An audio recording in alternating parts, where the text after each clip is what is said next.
If you have instant noodles in your cupboard right now, you need to watch this before you eat them. A salmonella outbreak tied to flavored instant noodles has already hit over 100 confirmed cases across 13 countries in Europe and the UK, and it's still growing. By the end of this video, you're going to know exactly what happened, why it keeps happening, what it actually does to your body, and what you should do about it right now. If this is your first time here, this channel is about breaking down what's actually happening with our food.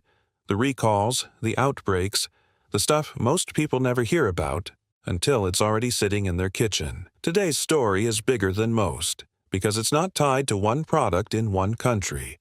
It's spread across an entire continent, and health agencies still haven't fully traced the source. Let's get into it.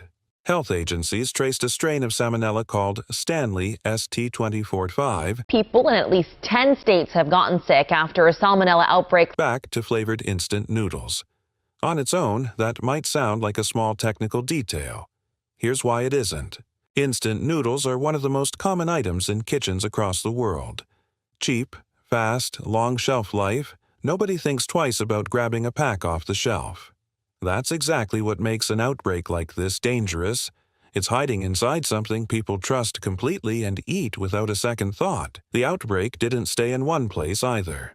At 6:25 in other news, the CDC is issuing a warning for Italian-style meats as it investigates a possible salmonella outbreak. It started small, but by the time agencies caught up to it, cases had already shown up across 13 different countries in the EU, the EEA, and the UK. Over 100 confirmed cases and counting. One contaminated batch from one factory can end up on store shelves in a dozen different countries within weeks. That's how connected our food supply chains actually are. And most people have no idea until a story like this breaks. Let's talk about why this matters beyond just recalled product, because I think a lot of people hear salmonella outbreak and shrug it off like it's a minor stomach bug.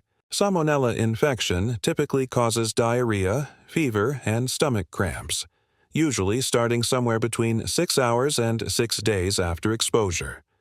For most healthy adults, it runs its course in about a week. But for young children, elderly people, and anyone with a weakened immune system, it can turn serious fast, leading to dehydration severe enough to need hospitalization. And here's the part that doesn't get said enough. In outbreaks like this, tracing exactly who got sick from what is incredibly difficult, because instant noodles have a long shelf life. Someone could have bought a pack weeks or months ago, eaten it last night, and have no idea it's connected to a batch flagged in a different country entirely.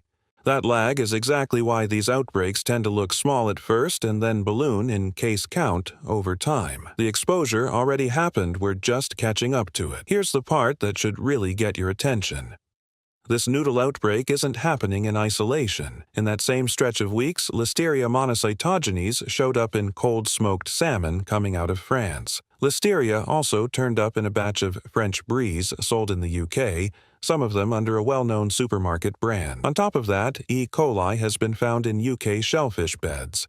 And, separately, a well-known doughnut brand had to pull products over an undeclared allergen. That's not one bad batch from one careless company.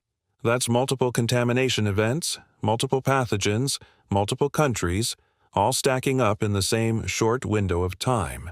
When you see a pattern like that, it's worth asking the obvious question.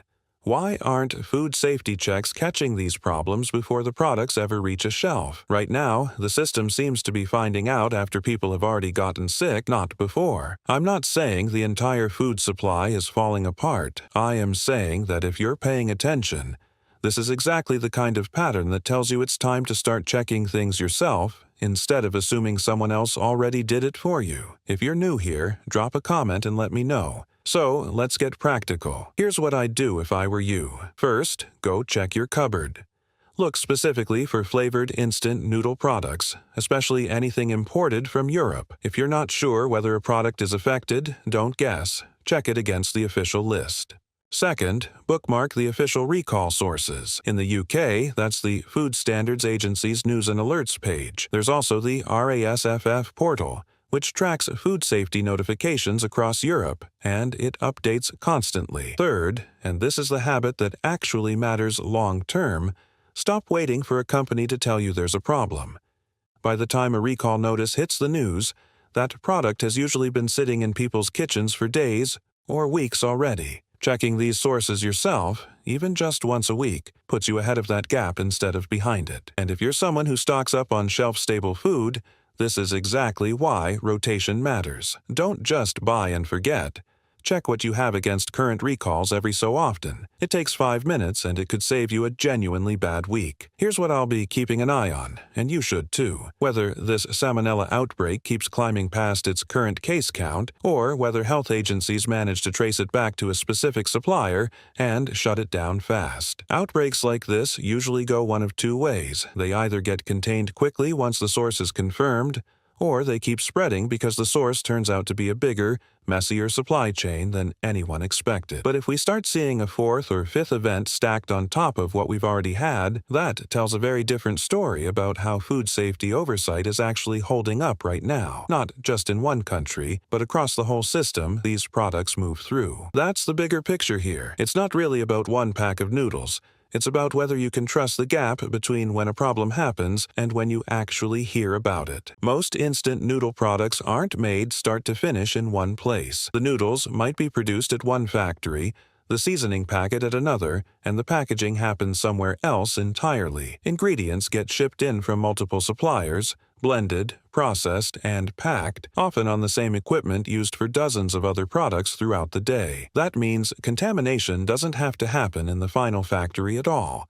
It can start with a single contaminated ingredient batch, something like a spice mix or a dehydrated vegetable component, that then gets distributed to multiple manufacturing sites using the same supplier. One bad ingredient shipment can end up inside completely different branded products in completely different countries, without any of those companies doing anything wrong on their end. This is exactly why outbreaks like this are so hard to trace quickly. Investigators aren't just looking at one factory's records, they're trying to work backward through an entire web of suppliers, shipping routes, and processing dates, often across several countries with different reporting systems and different languages. That process takes time, and every day it takes is another day the product stays on shelves.